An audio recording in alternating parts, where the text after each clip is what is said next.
Talagang mabilis.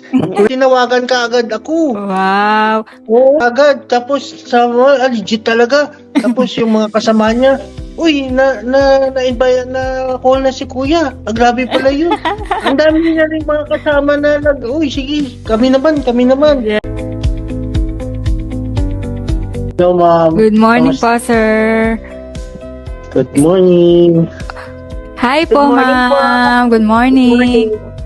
Sir, thank you, sir, for giving us time to do this interview. It's good to finally see you po. And ngayon po, sir, kamusta naman po kayo ngayon? Ano pong nafe-feel nyo? Talagang excited ako sa aming purpose. Kamusta naman po yung experience nyo before nyo po ma-meet si GST Pampanga? Hi Good po. morning. Good morning po.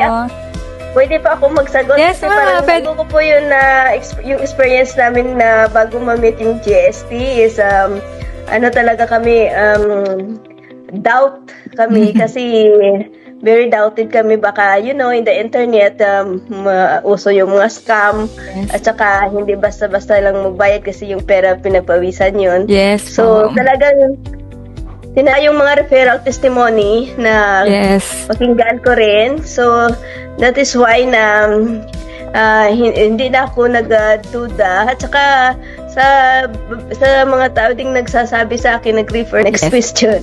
Thank you for Thank you for trusting us, no, ma'am. So, kamusta naman po yung experience niyo sa GST? Kung mabilis po ba yung services namin? Kung attentive po ba kami? Talagang mabilis.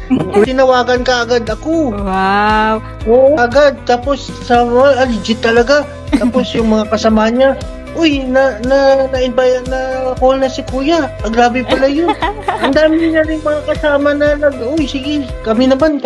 Yes po. Parang ganun ba? Oh, may group chat sila na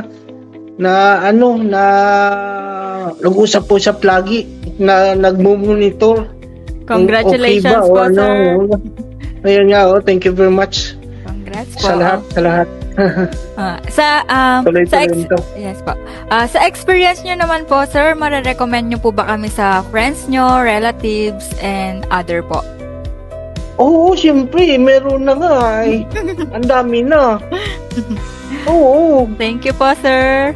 Ano naman pong masasabi nyo sa mga aspiring migrants na takot pong mag-risk na mag-start po ng application nila? Actually po, ako makasagot. Yung aking brother-in-law, yung gustong-gusto niya mag-Canada, pero on board pa siya ngayon sa barko. Kaya sa kanya. At saka patapusin muna yung kanyang kontrata sa barko ngayon, and then yung anak niya din gusto niya nang papuntahin sa Canada at mag-risk. Thank you po, no, ma'am. Yun lamang po, ma'am and sir. Thank you so much for sharing your story with us. We at GST Visa Consultancy Pampanga are truly honored to have been part of your journey. We wish you all the best in your future endeavors abroad, and may your success and new opportunities follow you every step of the way po. Congratulations po ulit. Have a great night po.